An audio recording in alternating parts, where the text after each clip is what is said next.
We're done.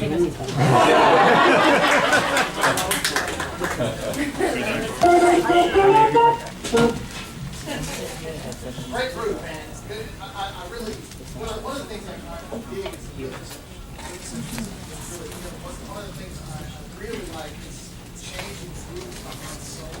Sometimes you get this mentality of playing, and then you have one solo at the next. Can you use the mic, Matt? Yeah, what's that? Can you use the mic? Yeah, where is it?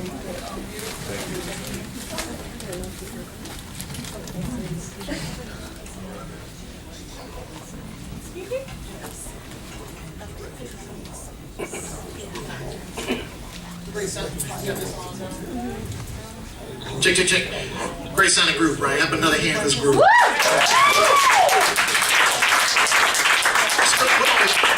I was saying is that I really appreciate how the rhythm section changed the grooves occasionally behind solos, because sometimes we get into this mentality of we're playing our tune and now we're going to go down the line and separate into solos becomes a stale thing. So I really dig that. Another thing I really dig, I teach at a community college as well, so I kind of grasp some of this. So I'm proud of the community college you represent now. One of the things that I did appreciate as well is going from tune to tune. One of the things we have to remember is that we're here entertaining. And so going from one tune to the next tune to the next tune is a good thing. You don't necessarily have to talk after every tune either. When I program concerts, I try to make sure that when an audience, even in a college environment, feels like they did something. It's legitimate. I went to a show. I feel good about what I saw. And so I try to do that in terms of presentation. It's very important. Now the two horn players, I'm a trumpet player, but one of the things I noticed with the two horn players, in terms of balance, I could lose a little bit more alto. At times I feel like you're overbearing the alto sax. At times I could use a little bit, not by much, just a hair. And then make sure you're matching, like the melodies are really in sync, the two of you. Because at times it wasn't real. Do you guys get together and practice together and practice those melodies together that you were playing all these tunes? Yeah, you should get together and I have some of my students that get together at the house and they run through melodies over and over and over. It's really important to make sure that there's no doubt from an audience, is that supposed to be that way, or is that be very, very confident in what you're trying to do. In terms of, you have great solos, my piano is great, a lot of you did some great solos. One of the things I would say is in terms of solo development, well, I think there are a couple things that come to mind. When we're improvising, I think, some people will say, hey, go learn all this stuff in the woodshed, and we get on the bandstand, just play. Don't just throw all that out. I don't necessarily teach that way. I think that there has to be some level of consciousness when you're improvising. I think that you have to be aware of what's happening on the bandstand. You don't want to overthink things, but at the same time, you have to be conscious. So I think it's okay to have some things in your back pocket.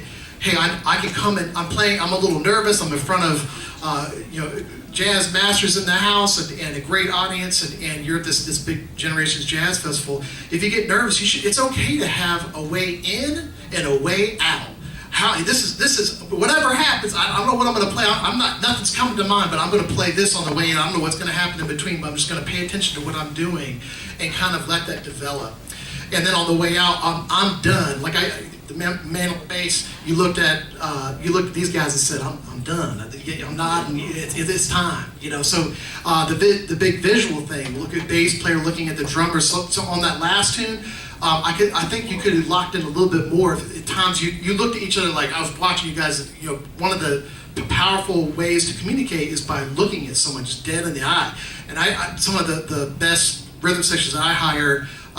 When I do gigs, these guys look at each other dead in the eye and they're like, yeah, baby, come on, I got you right here. And it's like, it locks in, especially bass and drums. And I would say also in terms of soloing, you guys try to think about, sometimes less is more. And I think that if you play a little bit, if we're gonna have a conversation, there has to be space. And if we're gonna speak, I don't know if you listen to music in ways of developing more rhythmic vocabulary. Have you ever listened to music specifically for rhythm? Ignore all the notes that are being played and just listen for rhythm. What are some rhythms I can put in my solos? And that if you're speaking the language to the drummer now, he's gonna, if you latch on and say, he might, I'm going in and out. But one of the things, if you're able to converse harmonically over here and rhythmically over here, and you're leaving space to do so, you can be more deliberate in the execution of things. You can play complicated things, and they can get more. I'm not saying you can't play complex things, but generally speaking, in my opinion, people don't walk to their cars and go, "Man, I love that solo." Someone said, they're not going to go singing that to the car. They're going to sing, "Boo that, do that, do that." And you're gonna go, "Man, I practiced all those hours in the woodshed," and that's what they're going back to the car singing. Sometimes, I studied with Elton Marcellus, and one of the most profound things that he said was, break things down to the lowest common denominator where you cannot help but understand. And I think that helps also in terms of coming up with improvisation, thinking about things in the most simplistic manner where you're touching everyone in the audience. Some of my favorite solos are really, really simple things. Simple things. And it's hard as musicians, we get on a bandstand, we want to do everything. We practice for hours, we want to show what we can do. And just because we can doesn't mean we should. That's the maturity of being a mature player. What I would suggest you guys do is take smaller motifs or ideas. I guess Sean Jones calls them germs. I saw he talked about germs, building ideas. We're cutting out occasionally here, but small ideas and building upon those. So let's just some of the greatest players that can take the smallest ideas and expand upon them for 30 minutes. It's fantastic. And so I would say try to play less and try to expand upon that a little bit more. And then, do you have players that you guys associate with? Or grooves. If you're playing in a certain style, do you have models for each one? Like this last tune, Blues in the Kitchen, right? Someone originally composed that, right? So Blues in the Kitchen, what vibe, what player, if this is your tune? So when you're talking to these horn players, what are you telling them to, this is in a la this. Okay, did you show that to them? So you can kind of look at that. We got chords coming out, I guess. So you can look at that, and even the horn lines. Think about Motown things, or think about listen to those recordings that are in the genre of listen to things that are kind of in the vein per se. Get together and listen, and then I would play. You got this rhythm section's got a great groove under it, and just I would say, take a breath occasionally, because I think some magical things would happen if you take a breath and put more space in there. But I'm interested to see what the great John Clayton's going to say here. But it's a pleasure to hear you today, and keep doing what you're doing. It sounds great.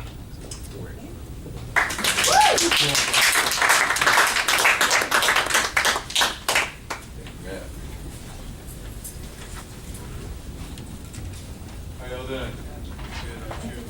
Great. Thank you for that. Lifted my day. It's funny, as musicians, you really don't know what kind of effect you have on people. I mean, how many people in this room have ever played a solo that sucks? Okay, I got good news for you. You never will play a good solo. Yay. You also will never play a bad solo, because they don't exist. There's no such thing as a good solo. There's no such thing as a bad solo. I promise you, as soon as you guys play a solo, you think "Oh man, that sucked." Somebody will come up to you and say, "Man, that solo you played changed my life. It was so phenomenal." Who's right? Them or you? We're both right. Everybody's right, because the beauty of what you guys do is you're artists, and art is subjective. It's how you feel about it. You're going to see a painting that really makes you go, "I love that painting." Somebody else is going, who's right? We're all right. And conversely, you never will play a good solo. As soon as you play what you think is a good solo, "Man, I nailed that." Somebody's going to say, "Yeah, that was a nice concert. Your solo? Yeah, that was okay." You go, "Oh man," right? Who's right? We're all right. So I tell you this because I want to free you up. I don't want you to ever be concerned about playing a good solo or a bad solo the rest of your life. The only thing we want to do as artists is express ourselves through our music with honesty and clarity. Express ourselves with honesty and clarity. Express ourselves with man, if you guys don't remember anything I share with you today other than that, please remember that. So we get the honesty, right? It needs to come from us. We get that. What's the clarity?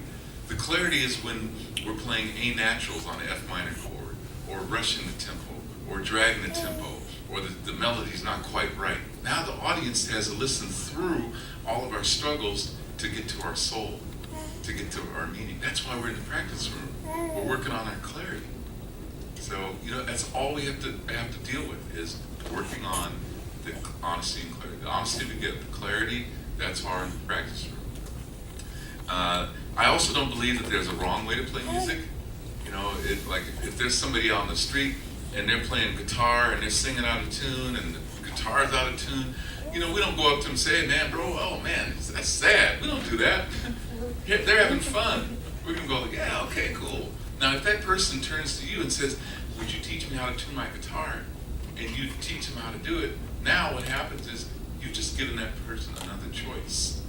So that person can do it the way they did before, or thanks to you, they can now choose to do it with an in-tune guitar. So we're only adding to what we do. It's not about me, I'm no good, or I'm at a low level. No, we don't talk like that. We don't think like that. What can I add to my music? So that's what Matt and I are doing with you today. We're just kind of sharing ideas, things that you want to consider adding to your music. So I jotted down a few things. I wrote down, individually, you're all awesome. Let's add focusing on each other. So now we have a sextet. We got 6 people up here. Each one of you guys is playing your butts off. How about if we take the I out of team? How about if from now on, every time you play, what's your name? Mark, what's your name? Sequel? You're only listening to Sequel when you play. That's all. This is going to take care of itself. You're only listening to him. You're only listening to him. You're only listening to him. You're only, you know what I mean? If you see what I'm trying to do, it's like a conspiracy. I'm encouraging us to only focus on, because what happens if you don't do that? Then you go, oh man, did I do that thing? Oh, I always do that. I'm tired of that. Oh, I don't have any ideas. Oh, am I rushing? Am I dragging? Am I flat? Am I sharp? We go, we all do that. We're all artists. We all do that. But think about it. When you guys have played a great concert, you're not thinking about yourselves. You're looking at your band and, man, woo, you was killing. Wow, I love that. Right? That does not reflect you focusing on yourself. That reflects you focusing on others. So that's something that the professional musicians, have learned.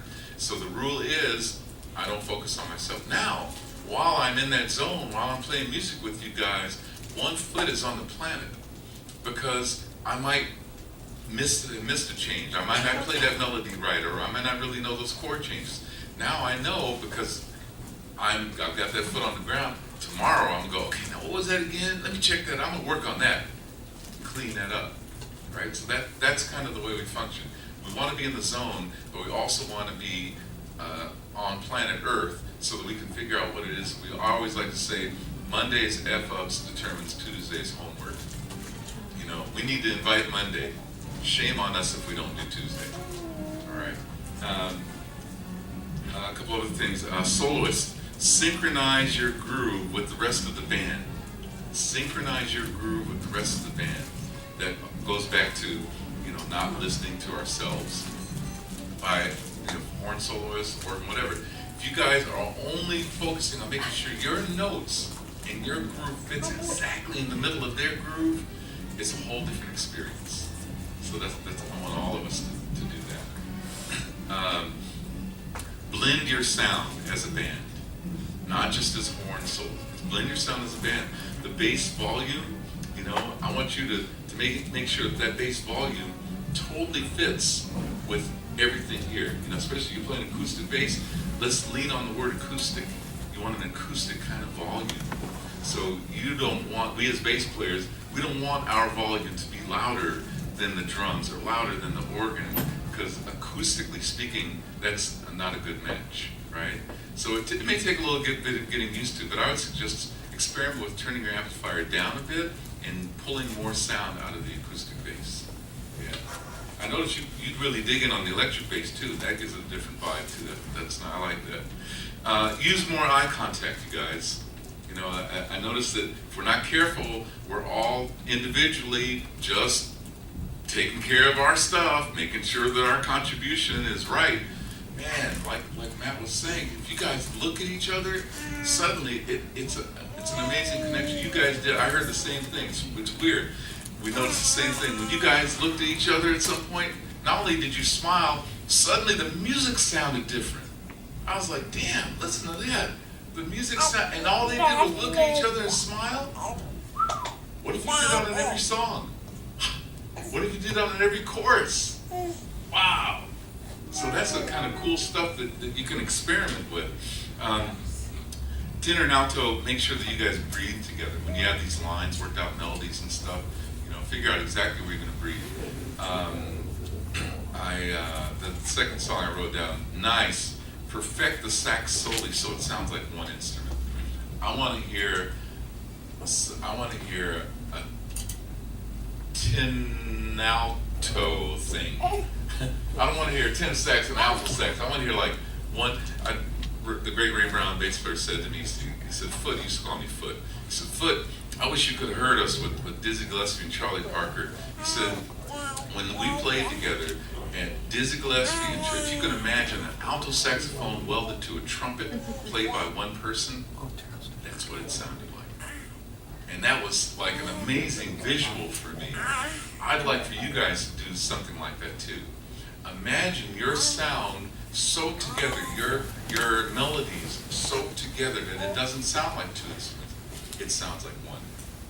All right, so that's going to be fun. I can't wait to hear you guys do it. I can't wait for that. That's awesome. So let's see, rhythm section. I want all of you guys to begin a transcription and jam project where you guys jam with records. You do that already, right? Don't you play the recordings? Probably all of us do, man. Well, I'd like for it now, because you love doing it, I'd like for it to be a project. So when you practice every day,